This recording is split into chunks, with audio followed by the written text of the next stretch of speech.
अस्सलाम वालेकुम। आज का हमारा क्विकी टॉपिक है थैलेसीमिया। तो थैलेसीमिया जो है वो ग्लोबिन चेन डिफेक्ट की वजह से होती है, हीमोग्लोबिन की ग्लोबिन चेन्स के अंदर।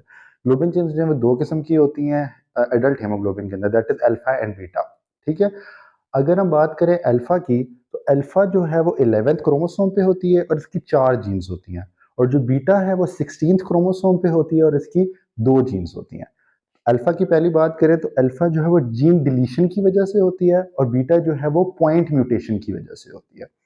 अल्फा के अंदर अगर एक जीन डिलीट हो जाएगी तो साइलेंट कैरियर होगा पेशेंट, दो होंगी तो पेशेंट को अल्फा थैलेसीमिया ट्रेट होगा, तीन कैंसिल हो जाएंगी तो उसको हेमोग्लोबिन एच डिजीज होगा, जिसमें haemoglobin H is a beta tetramer. अगर चारों की चारों जीन्स डिलीट हो जाएंगी तो it will be hydrops fetalis which is lethal intrauterine. Patient fetal form में डेथ हो जाती है पेशेंट की, जिसमें हेमोग्लोबिन बार्ट बनता है, that is a gamma tetramer. ठीक है। और ये गैमा टेट्रामर और बीटा टेट्रामर दोनों टॉक्सिक होते हैं।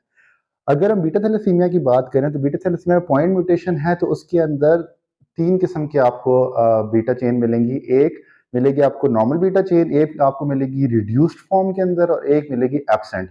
अगर एक नॉर्मल हो, दूसरी बेसिक रिड्यूस्ड हो या एब्सेंट हो, माइनर होगी।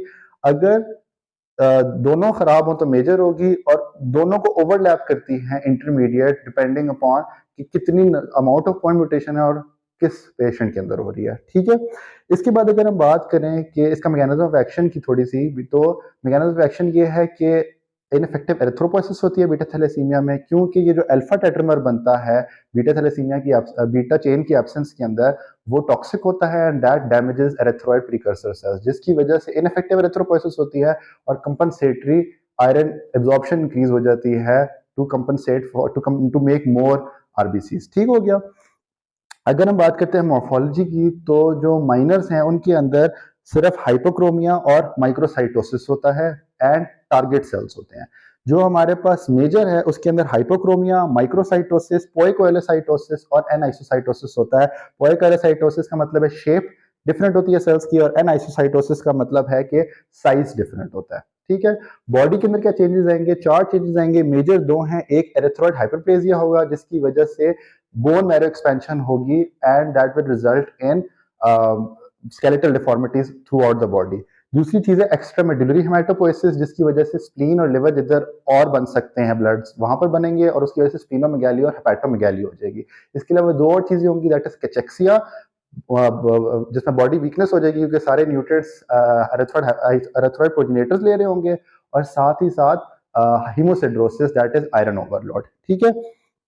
इसके बाद अगर क्लिनिकली बात करें तो जो माइनर्स हैं उनके अंदर तो एसिम्टोमेटिक होता है। जो मेजर है उस वो सिवियर एनीमिया शो करता है और उसके अंदर फ्रीक्वेंट ट्रांसफ्यूजन चाहिए होती हैं। फ्रीक्वेंट ट्रांसफ्यूजन आयरन ओवरलोड करा देती हैं, जिसकी वजह से हार्ट के ऊपर इफेक्ट आता है, और उसको रोकने के लिए हमें आयरन चेलेटर्स या चेलेटर्स देने पड़ते हैं। ठीक है। हल क्या है इसका? हल सिर्फ एक ही है, that is stem cell transplantation. और डायग्नोस्टिक गोल्ड डायग्नोस्टिक टेस्ट क्या है?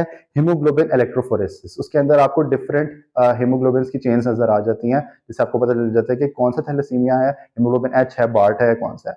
दो इंपॉर्टेंट पॉइंट्स इसके अलावा याद रखने वाले, एक थैलेसीमिया वालों के अंदर मलेरिया की रेजिस्टेंस होती है, और इसकी प्रिवेंशन क्या है कि हमने कजन मैरिजेस को रोकना है। ठीक है। That was all that you need to know about thalassaemia. I hope you understand.